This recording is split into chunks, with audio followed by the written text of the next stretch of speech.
Hi everybody, it's Kat. Welcome back to my channel. I wanted to make another video. I've been pretty much on a roll with the videos and I just wanted to keep the momentum. I've had a couple of days that I've taken where I'm able to do a quick little video, so here I am. I wanted to talk about a little bit of the history of my kind of weight journey, so you guys could get an understanding of where I started and basically my uh, origins, if you will. So first I want to talk about kind of like my upbringing. I have, my parents, and my parents were never really that great when in terms of relationship wise. And I think that kind of conflicting relationship that they had with one another started to take a toll on my mom. And as she would take care of me and my siblings, a lot of her kind of toxic traits came out. So I remember one incident where I was eating, she had made like this bagel sandwich, I think it was, for me and my brother, and it was me and my little brother. I probably was like 7 at the time, and she had us sitting at the table eating while she was cooking in the kitchen. And I had gotten full, and I decided that I was no longer hungry for my food, and I put it on my brother's plate, who was about a year younger than me, so he's probably like 6. I went off and did my kid thing, and then she saw it and she came and found me, grabbed my hand, took me to the kitchen where she had a hot stove, and she put my hand towards the stove. She didn't put my hand on the stove, but towards the hot stove, and basically told me, to never do that again. And if I ever did that again, essentially, that I was gonna get burnt, and she would, really punish me for doing something like that. Obviously, that makes no sense. As an adult, I understand that my mom was wrong for that. That was abuse. um, my relationship with her as an adult is different. I just think my mom, growing up, just was not a good mother. She did not know how to take care of kids, and she basically scarred me in a lot of ways, especially revolving around food. And that was my first introduction to the concept of, regulating whether you're full or not. So I was told this message that I was not capable of deciding for myself, that I was full, that I had enough, or at least in the way I did it was wrong, but the way as a little child I took that was I could not eat my food. I had to eat all the food on my plate. I could not discharge it. I certainly couldn't give it to my brother or anyone else. I had to be responsible for eating the food.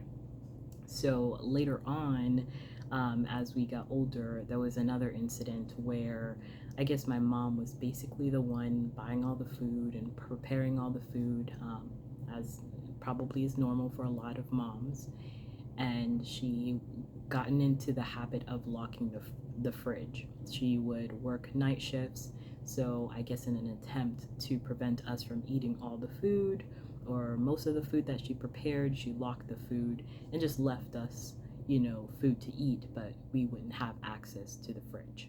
I think that also had an impact on me in terms of um, feeling like food was scarce. And so I went into a private eating type situation, or secret eating, where, I would sneak out at night and eat like little bits of food and stuff.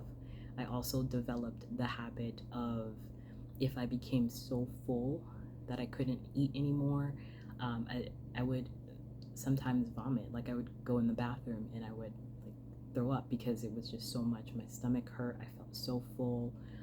Again, I'm not allowed to not eat, so I had to eat all the food, and then I'd have a sense of relief. But in the same way, in the same vein, I gained kind of relief from food. So if I felt better afterwards, I would continue to eat. So as in my early childhood, I was pretty much normal weight. I didn't have a weight issue, but it was around like high school, like when I got into high school, puberty, stuff like that, I started to put on weight. probably because I was less active, I was eating a lot, there was many opportunities to acquire food. Um, so the pounds kind of got put on. Another issue that I had with my mom was that she would comment on my body.